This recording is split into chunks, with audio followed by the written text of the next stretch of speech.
la última de las sesiones que corre a cargo de don Luis Miguel Pastor. Él es catedrático de Biología Celular, presidente de la catedrático de Biología Celular, presidente de la Asociación Española de Bioética y Ética Médica en la Universidad y trabaja en la Universidad de Murcia. Y nos va a hablar sobre la perspectiva ética en la pedagogía de todas estas cuestiones de la fertilidad natural. En primer lugar, se oye bien, ¿no? En primer lugar, lógicamente, dar la enhorabuena a los organizadores por la idea que han tenido y espero que esta continúe. Y en segundo lugar, también agradecer la invitación personal para poder explicar algo sobre este tema que, en parte, pues, he pensado en algunas ocasiones sobre él. La primera premisa, primera parte, va a ser unas consideraciones iniciales sobre la enseñanza de los métodos de reconocimiento natural de la fertilidad. La premisa general es la licitud, lógicamente, de estos métodos y también el uso adecuado de los mismos. Sobre este particular no tengo nada que decir. Segunda cuestión es que voy a comentar solo algunos aspectos de esta enseñanza. Se podrían poner otros muchos más. En tercer lugar, decir que todo lo que creo que voy a comentar es algo que es intrínseco a la propia tarea educativa. No son cosas que vienen de fuera, sino que proceden de su interior, de esa acción docente y discente. Y, por último, un corolario sería la posibilidad de que pudiéramos abordar más extensamente todas estas cuestiones, ¿no?, con más detalle. Paso entonces a comentar lo que yo consideraría serían premisas específicas sobre la conveniencia y eticidad de la explicación o de la docencia de los métodos de reconocimiento natural de la fertilidad. Está clarísimo que hay dos bienes del matrimonio que resumen todos los demás, como es el amor y la fecundidad. La fecundidad no solamente desde el punto de vista biológico, sino también la propia educación de los hijos es realmente parte de esa fecundidad, ¿no?, de esto que se nos ha comentado del nosotros que se amplía.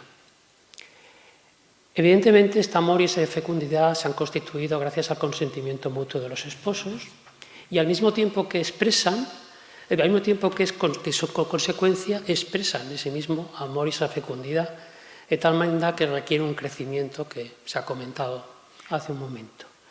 Y la fidelidad a esos dos grandes bienes pues supone crecer y, lógicamente, negarlos pues es decrecer o de construir ese matrimonio. Otra idea que creo que todos tenemos clara es que ambos bienes son inseparables. A mí me gusta esto de la mutua interioridad. A lo mejor resulta que a alguno de ustedes le suena, perdón por ser aquí un poco técnico, a la eclesiología, ¿no?, a la iglesia particular y a la iglesia universal. Pero lo que quiero decir es que no podemos estar uno metido dentro del otro. Ya me he imaginado una manera de cómo representarlo, pero necesita movimiento para poderlo representar. De tal manera que cuando respetamos y promovemos uno de esos bienes, pues el otro también. Y cuando negamos uno, el otro se niega. No hay posibilidad de poder cercenar el uno y crecer en el otro. Bien, partiendo de esto, habría también que decir que el proyecto conyugal pues, requiere hacer crecer ambos bienes. Y el proyecto supone el ejercicio libre de la voluntad. Y eso supone también discernir en cada momento, en cada contexto de la vida, como hacemos todos los días, cuáles son los medios más adecuados para llevarlo a cabo. Claro, esto exige ciencia y exige prudencia. Prudencia y una ciencia, un conocimiento de la vida conyugal. Y para ello se requiere tanto un conocimiento en la esfera del amor, del cual se ha hablado también durante este tiempo que he estado aquí, esta mañana, por ejemplo, como también de la fecundidad. La fecundidad en su sentido amplio, pero también en su sentido concreto, biológico. Está claro que aquí no vamos a discutir ahora sobre aquellas acciones que intrínsecamente dañan estos bienes, sea el amor o sea la fecundidad. que su elección evidentemente no sería prudente, sino que estamos hablando de muchas otras opciones que deben ser valoradas en cada contexto para ponerlas o no en acto, ¿no? Ese discernimiento, esa deliberación que hacemos cotidianamente. Y en el caso del bien de la fecundidad, y más en concreto en el bien desde un punto de vista biológico, pues estamos hablando de algo muy concreto. Estamos hablando de la elección de la continencia periódica o el reconocimiento de los momentos fértiles para concebir un hijo, si estamos hablando estrictamente de la parte biológica. Claro, esto hace que tales acciones pues, puedan ser buenas o no, o mejores o peores, según el momento, el periodo, la situación vital de la vida conyugal. Y la elección, por parte de los esposos, los cónyuges, es un libre ejercicio, donde ambos están configurando ese don mutuo que tienen que cuidar, que tienen que respetar, que tienen que hacer crecer de forma responsable y mutuamente los dos. Esas elecciones son de ellos, son ellos los que deliberan, los que juzgan conjuntamente, los que disciernen cuáles son los motivos o las razones serias que les impulsan a tomar una decisión u otra sobre este bien tan importante que evidentemente nadie niega, como ese de la fecundidad, y en concreto de la fecundidad biológica, que son los hijos. Un bien evidentemente inconmensurable, ¿no? En cuanto a todo ser humano, ¿verdad? Toda persona humana vale más que todo el universo junto. En consecuencia de todo esto, pues es una cosa de cajón. La preparación para la vida conyugal requiere de una formación previa que considero ahí necesaria, tanto en el terreno del amor, pues psicología, hasta relaciones humanas, aprender, madurar, como en el terreno de la fecundidad de los esposos. De hecho, hace un momento también no he podido, si está aquí Joaquín, no he podido ver completa su sesión, pero iba en la dirección de esta formación a los alumnos. Siguiendo también con estas premisas, es claro que para mí considero que tener un conocimiento también de la biología, de lo que es la fecundidad, es una posibilidad de afrontar mejor las situaciones complicadas que se pueden dar posteriormente en la vida de cada uno. Es más, aquí ya podríamos discutir desde un punto de vista ético si hay un deber-derecho a esa formación. No sé, si yo quiero constituir una universidad, pues requiero una formación y unos medios y un conocimiento. Si quiero constituir una familia, ¿verdad? Requiero también de aquellos elementos, ¿no? Y en el caso de la fecundidad, pues requiero conocer las bases biológicas, su importancia para la psicología, cómo cuidarla, cómo reconocerla, tanto para procrear como para espaciar los nacimientos.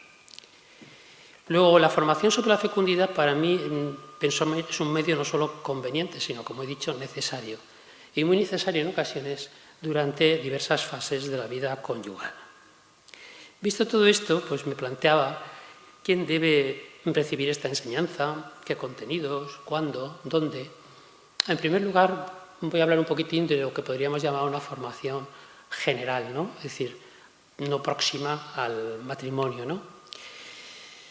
Claro, está clarísimo, en principio todas las personas deben conocer la existencia, las bases biológicas y los tipos y métodos de reconocimiento natural de la fertilidad. Y como en todas otras materias, pues tiene que ser gradual en cuanto a los contenidos, en cuanto a la profundidad y dependiendo de la etapa educativa. Antes ha salido también Joaquín, como explicaba, que bueno, no se llega a determinados detalles porque no es el momento oportuno, ¿no? Es cuestión de prudencia también docente, ¿no? Saber dónde uno tiene que, diríamos, detenerse o pararse, ¿no? Igual que también, lógicamente, quizás no es igual para en un momento determinado habrá que hacer una cosa más específicas para los chicos, para las chicas, para determinadas cuestiones. Que tiene que integrarse en la progresiva educación afectiva y ética y religiosa, evidentemente, y que es responsabilidad de los padres, en primer lugar, y posteriormente de cada uno. Llega un momento en el cual cada uno tiene que ser responsable de ello, ¿no? A recibir una formación antropológica, ética y biológica sobre el abono humano y en la que se contemple esa fecundidad que está inscrita en el ser persona varón y ser persona mujer. Bueno, siguiendo con esto, y ya en lo que es, diríamos, la etapa de la adolescencia y la época de joven, pues al mismo tiempo que los jóvenes reconocen, ¿verdad?, como el sentido, o van reconociendo, van intentando entender el sentido y el significado de la sexualidad humana, y también desde el punto de vista ético los comportamientos que se oponen a esos sentidos y esos significados, tienen que ir conociendo la realidad biológica de la fertilidad al mismo tiempo. Y esto lo considero necesario para valorar el bien que hay encerrado en eso. También para el autocuidado, que también ha salido anteriormente, creo, el saberse cuidar, el saber exactamente cuáles son comportamientos que pueden, diríamos, dificultar esa fertilidad y la pueden alterar, como para poder saber respetar para luego después hacerlo en la vida matrimonial. Bueno, aquí sería un poco una conclusión junto a los elementos antropológicos, éticos y médicos que la enseñanza promueva en el ejercicio, ¿verdad?, de una paternidad responsable, que quizás esto se pueda hacer de muchas maneras en la futura vida conyugal, y que implican la elección de engendrar o no. Es necesario, ¿verdad?, un conocimiento básico del modo de realizarlo, porque claro, no se puede estar explicando solamente la ética y luego uno pregunta, bueno, ¿y esto cómo se puede llevar adelante, ¿no?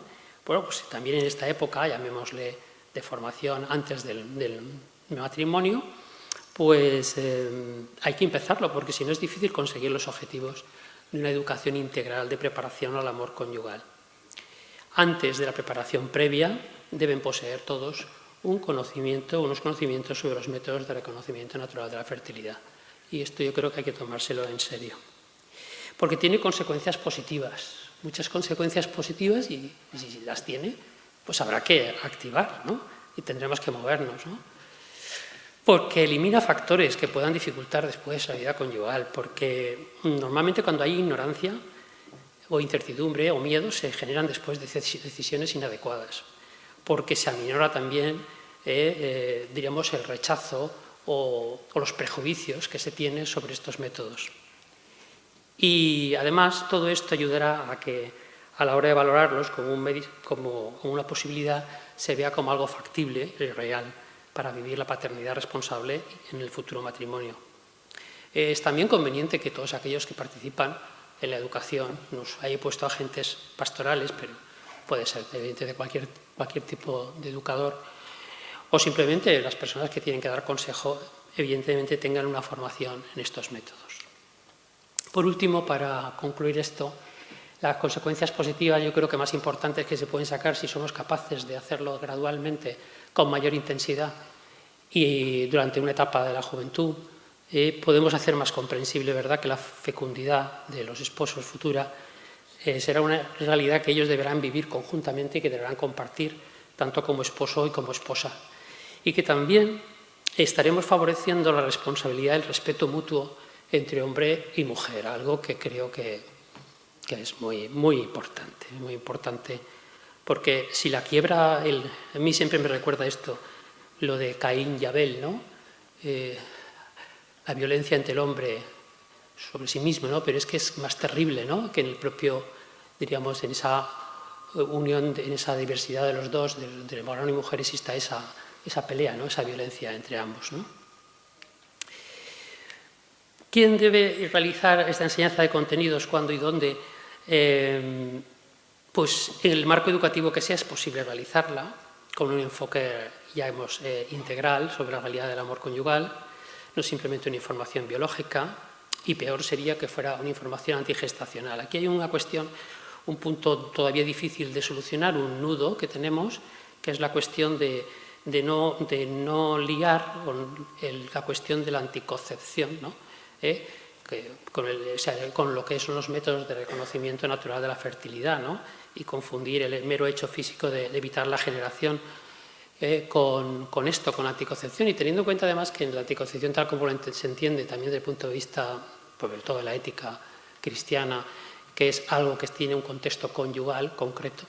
Esto es muy importante porque a veces, ¿verdad?, fuera de ese ámbito, bueno, se puede hablar de contracepción, si queréis, o de antigestacional, pero no es exactamente anticoncepción en el sentido tal como lo entendemos, desde el punto de vista de la ética cristiana.